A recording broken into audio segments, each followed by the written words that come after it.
চৰকাৰে প্ৰত্যেকটো পজিটিভ চিন্তাকে সহায় কৰিব।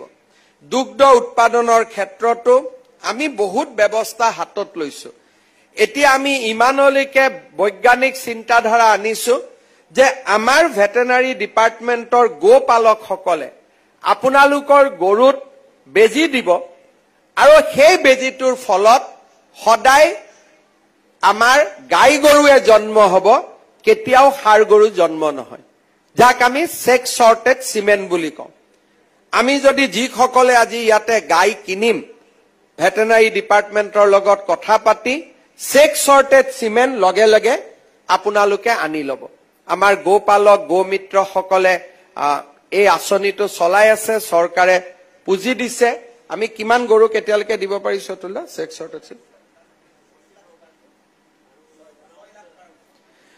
6-7 লাখ গৰুক আমি এতিয়ালৈকে সেক্স শৰ্টেড সিমেন্ট দিছো। বহুতে কয় যে মতা গৰু হল বা ষাঁড় গৰু হল, কি কৰিম, বিক্ৰী কৰি দিব লাগে, উপায় নাই। বহুত আমি দেখা পাওঁ। এতিয়া বিজ্ঞানে আমাক ইমানলৈকে লৈ গৈছে যে গাই গৰুৰ সন্তান সন্ততি গাই গৰুহে হ'ব, আৰু তাৰ সুবিধা আজি আমাৰ লগতে আছে।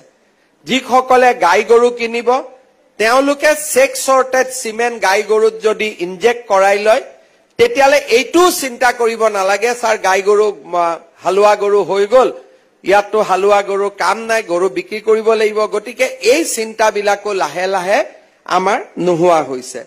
মই জিলা আয়ুক্ত মহোদয়ক অনুৰোধ কৰিম যে এই গোটেই আমাৰ কৃষকসকলক লৈ আজি যিসকল উপকৃত হৈছে তেওঁলোকৰ লগত আলাপ আলোচনা কৰি টকাখিনি যাতে শুদ্ধ ব্যৱহাৰ হয় তাৰ বাবে প্ৰচেষ্টা কৰিব।